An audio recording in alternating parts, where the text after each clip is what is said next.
Well, there's also the problem that, like generals, they tend to fight the last crisis. A good example of this is that in the minds of policymakers last spring, the spring of 2020 rather, there was a tendency to think this looks like a financial crisis, therefore we should respond to it the way we responded to the financial crisis. And it was kind of hard to explain to people that a pandemic has a completely different dynamic from a financial crisis, that recovery from it would be more rapid because unlike after the financial crisis, when households and banks' balance sheets were terribly impaired, coming out of the pandemic, particularly in the United States, balance sheets were extraordinarily strong. And so you have the phenomenon of this very rapid V-shaped recovery, which has only slightly been dampened by the Delta variant. And we're now into a new set of problems, which economists have been talking about really since February, when Larry Summers wrote his piece warning of overheating. We're having a debate about inflation. So what's interesting about disasters is that one can lead to another. You can go from a public health disaster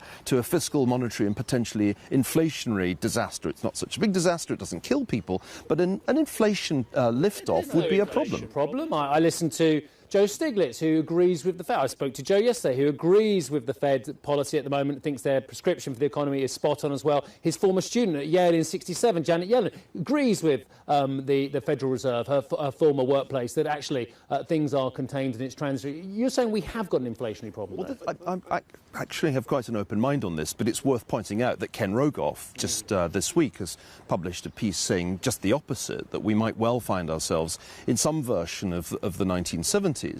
So there's a hot and ongoing debate about whether inflation is going to be transitory and how long is transitory. At what point do expectations fundamentally shift, especially if the Federal Reserve is telling people we have changed our inflation targeting regime and we don't mind if inflation goes above target for a while. My sense is that we're not heading for the 1970s, but we could be rerunning the late 1960s when famously the Fed chair then, McChesney Martin, lost control of inflation expectations. People forget that the inflation of the 1970s had its origins in the late 60s. And so I think it's too early to say with great confidence, Jay Powell is right, inflation is transitory, it's not a problem. My sense is that, if anything, the Delta variants made life a bit easier for the Fed by slightly cooling things down after a period earlier in the summer when it seemed as if the US economy really was red hot.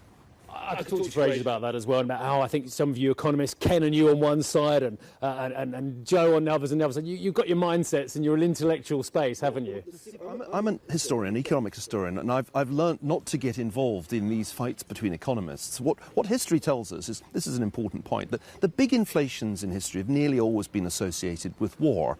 And at the end of doom, I point out that the thing that really would de-anchor inflation expectations would be if this Cold War, which is how I describe it, between the United States and China, escalated into a hot war, say over Taiwan.